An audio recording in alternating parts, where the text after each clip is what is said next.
Hey guys, welcome back to another video. Today we're going to be ranking all the Spider-Man movies. So, I've been trying to find a way to do this for a long time. And, in the meanwhile, I've changed my thoughts about the Spider-Man movies a lot since seeing No Way Home. And I love Spider-Man with a passion. He's my favorite superhero.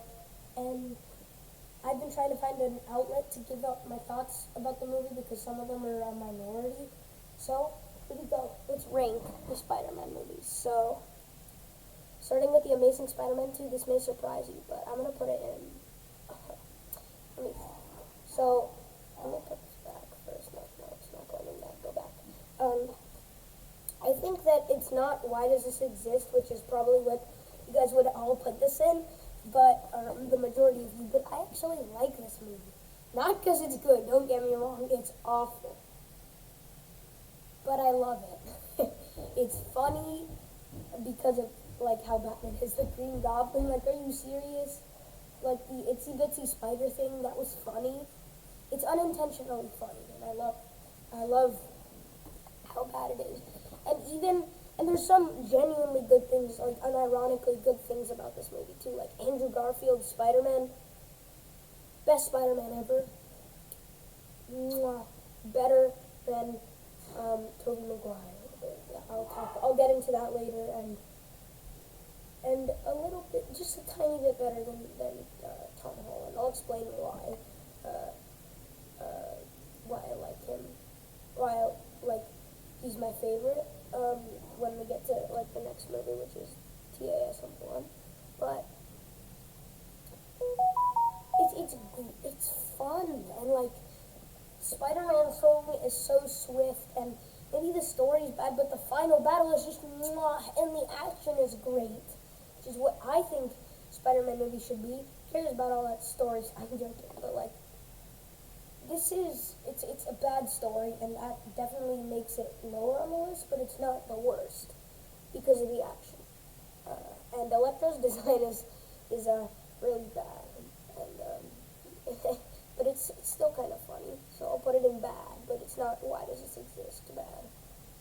The Amazing Spider-Man is truly amazing. I love this movie with all of my Spider-Man loving heart. It's probably my second favorite Spider-Man movie ever.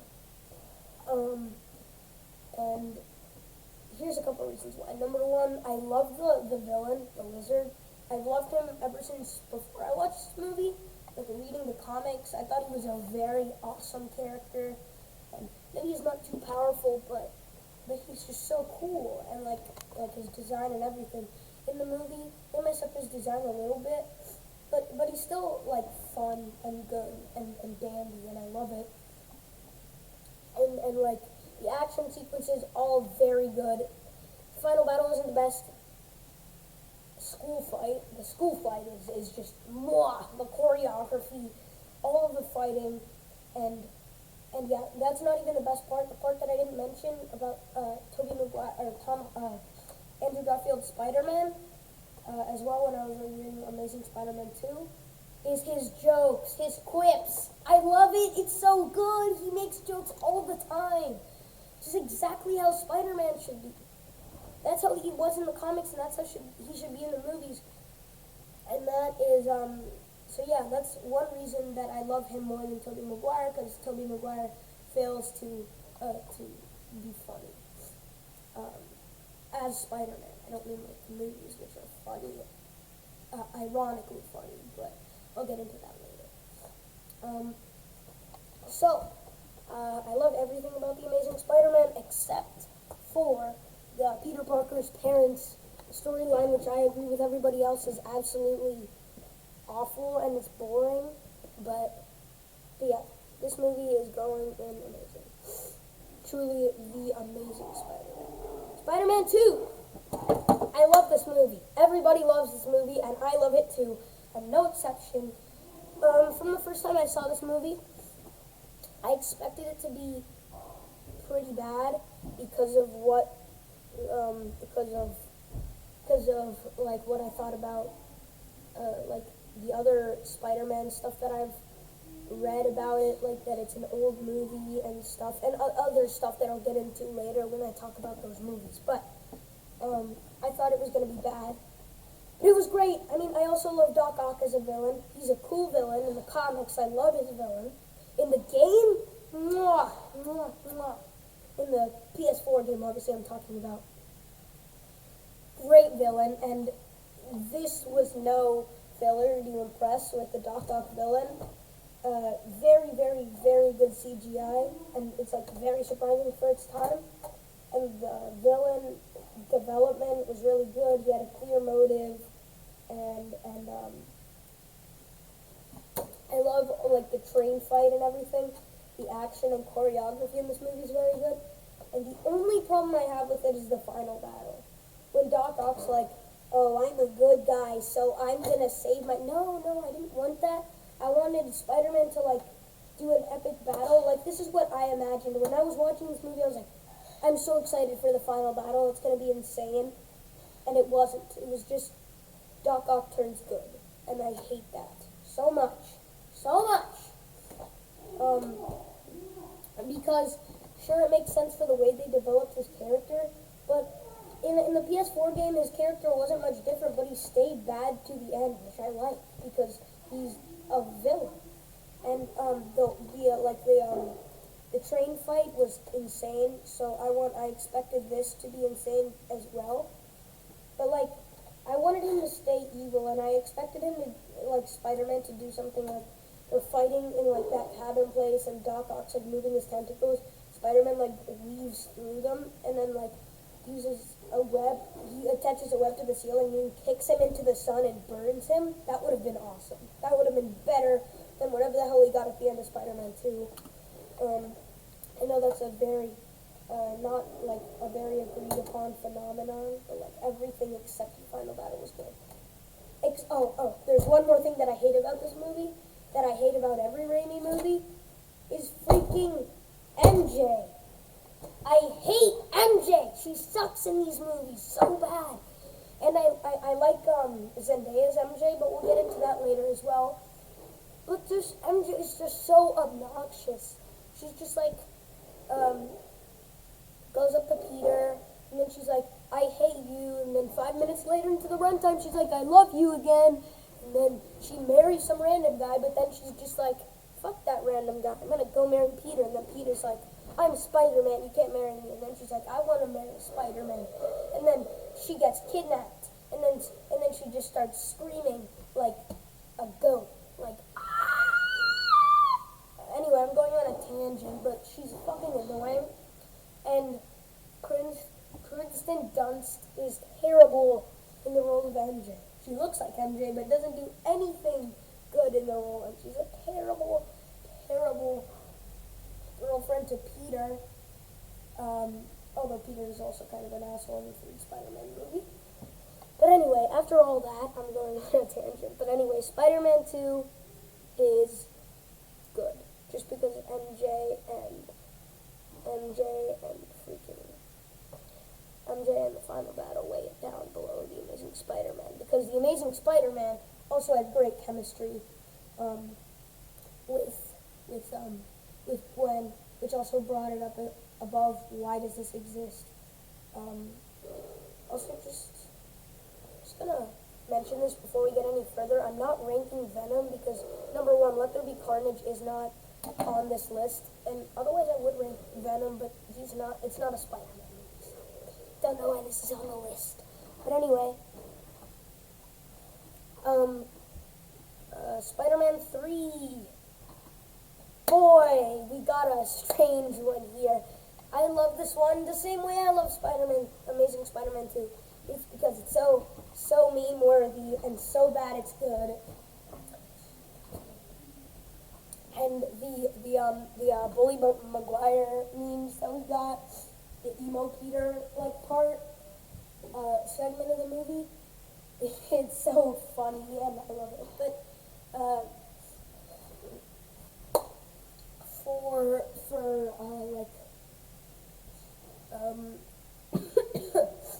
also Spider-Man again still doesn't quip at all, which is another problem that weighed down Spider-Man 2. That's something in all the Raimi movies that I have a problem with, since Spider-Man doesn't quip.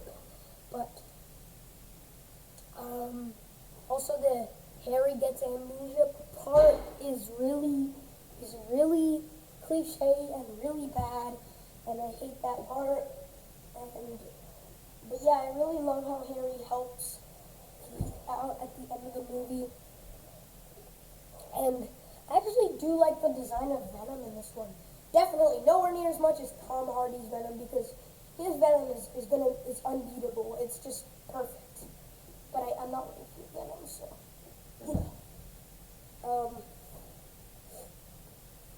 anyway, Spider-Man 3, very good, but not the best. I also love, I love, again, I hate MJ, and yeah, I love the Sandman villain, but the part at the end where he teamed up with Venom didn't really make sense, and I don't have much to say about this movie, surprisingly. I'm trying to think, but yeah, Peter Parker was a dick the whole movie. That threw me off. It was weird, and he's not like that in the comics, so that's very strange. But again, no quips, lay it down. Final battle was great, though. I love the final battle, except for the part that he just let Sandman go. I wish like they burnt him into glass and then just like he exploded or poofed, something like that. I want him to, all the villains to end up dead, because that's how they do in the comics, or in jail. But Sandman dead because he killed Uncle Ben. I don't care if it was an accident. Everything. Oh no. Oh no. Oh no. Okay. So everything in this movie weighed into a meh movie. It's got a lot of rewatchability. Actually, no, it's a good movie. I'll put it at meh. And then the Spider-Man Far From Home. Okay. This is hard for me because I don't know. There's so many mixed feelings about this movie. I've never really liked Mysterio as a villain. Hate on me in the comments. I don't give a shit. I don't like him that much in the movie or in the comics. And I've read many comics with Mysterio as the main villain. He's just never really been that interesting to me. He's just another Tony Stark gave him the middle finger and now he's out for a revenge type of guy, and I don't like that. It's boring. It's repetitive. So, let me think. Tom Holland's great in the role of Spider-Man, quips and everything. The only problem I have with him is number one problem I have with Tom Holland is, I'm trying to think. I don't really know why I like Andrew Garfield better. I just think, oh yeah, he's just not as awesome as Spider-Man, and he's not comic accurate. Like his Spider-Man drifts a lot from the source material, but I think that's because his first solo movie wasn't an origin movie. It was something very, very different.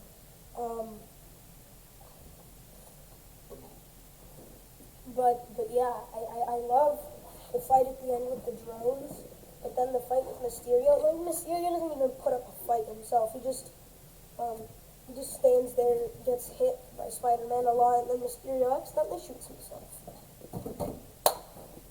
So, the vacation part's really funny, and Ned's a great character. I love all that. Very good, but I don't like a lot of stuff. I'll put it at good, because it is a good movie. It's just not great. It's not amazing. And just saying, it is also by alignment. So this is better than this, but it's still in the same category, sort of. So I still think Spider-Man 2 is better than Spider-Man Far From Home. Just to clarify. Spider-Man Homecoming. I had big anticipation for this movie when it was coming out. I was 6 years old when it was announced, and was always a very big Spider-Man fan. So I looked into the movie and I asked my parents if we can go, and it came out. I was 7 years old, and even then I was just like, "What is this? I know everybody likes it except me." I also don't like this movie because of the clear lack of action aspect in the movie, and the part where none of us really care or know much about his love interest, Liz Allen or whatever her name was. I completely forget. She's such a forgettable character. And the Vulture villain could have been great, but they did nothing with him. Final battle had nothing to do with the Vulture and Spider-Man fighting. It's just Spider-Man was trying to stop a plane from crashing, and they didn't, duke it out at all. And there was so much potential with the Tinkerer and the Scorpion and the Shocker in it too. I was imagining more of a final battle where like the Shocker tries to get Spider-Man, and then Spider-Man is like trying to fight the Tinkerer, Shocker, Scorpion, and Vulture at the same time, and that would have been really cool. But that's not what happened.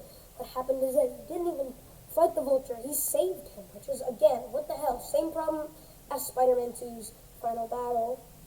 And it didn't have any action in it, or not much anyway. We didn't really get any fight scenes except that one with the Avengers masked people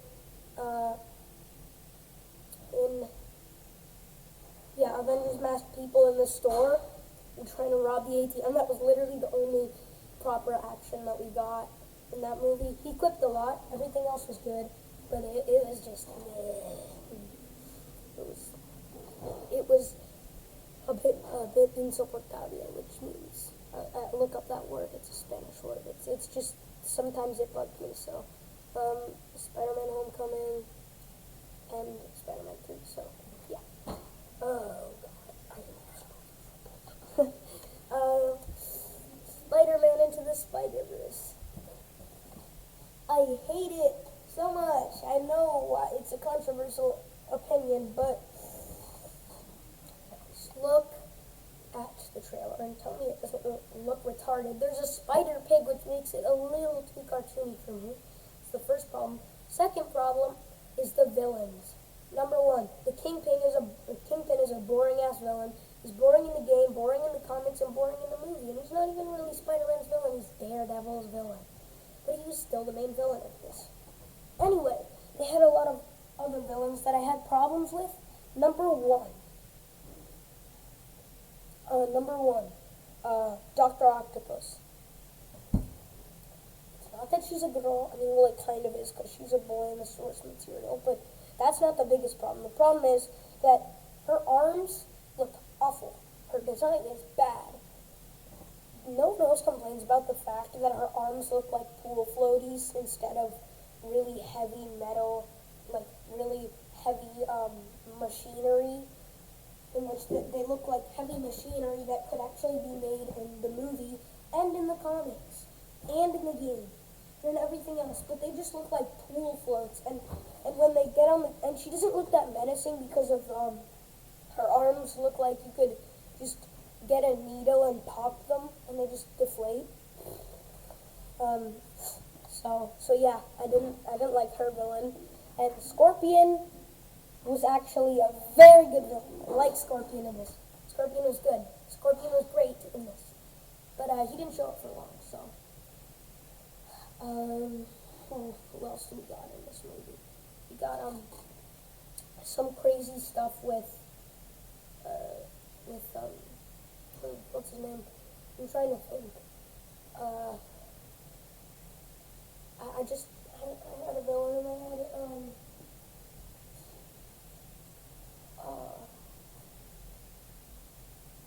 It was a. I don't know. I forgot. I lost my train of thought. But I had so much anticipation for this movie. Actually, no. I don't know what I'm saying. I didn't have much. I didn't expect much of this movie, and it didn't come out so well. I know everybody loves it, except me. I don't love it. I'm gonna put it under, why does this exist? Because this shouldn't exist. There shouldn't be a spider pig. I know he's in the comics, but like, together with a regular Spider-Man and a Hispanic scorpion. I'm Hispanic, but that's not the problem with him. It's just he's really weird. He has tattoos all over his body, and it looks stupid. But I like the design of him, like the legs, not the tattoos everywhere, and the weird ass Dr. Octopus. Just very bad movie, in my opinion. Don't hate it. Okay, so I'm gonna move this up to bad because I need to hate on this movie some more. What the fuck is this bullshit? Okay, I'm gonna get so much hate for this, but do I hate this movie? I hate this movie so much. Since it was the first Spider-Man movie to come out, I thought that at the time I thought every Spider-Man movie was, like related. So I watched this one first, and boy, did I hate it. The Green Goblin as a villain is so, it's meme-worthy, sure. And then we got lots of memes out of it, like, for example, but I sacrificed so much, and stuff like that, and, it's funny, but it's not supposed to be funny. It takes itself so seriously. And, he looks like a Power Ranger. Like, I'm serious. Like, wait, hold on. Let me pull him up here. Spider-Man Green Goblin. Yeah, does this not look like a shitty Power Ranger to you? What is this? What is this? Terrible design. And it looks worse than it does in the comics. And you can see his mouth moving around. And you can easily tell that his suit is made of plastic and rubber, and it's awful.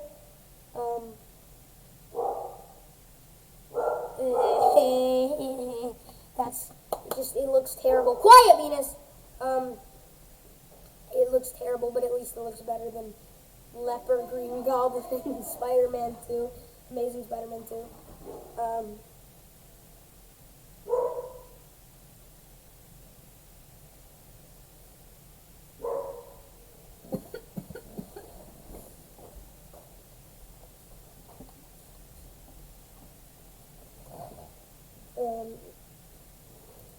They fixed it a little bit in the end, but he still looks shitty. And the movie's so cringy and campy, doesn't make sense, and Spider-Man himself looks like he doesn't have weight when he swings, which is a big problem. I know the CGI was revolutionary back then, but it doesn't hold up today anymore. And look how he looks in the comics. This is how they should have made him look. I know, he looks like an elf in the comics too, but at least it's a bit better, like more fluid and looks cool. And not in this. He looks like a shitty xenomorph, and you can see the zipper in his back right here. But yeah, it's just really bad. And yeah, so you can see his mouth.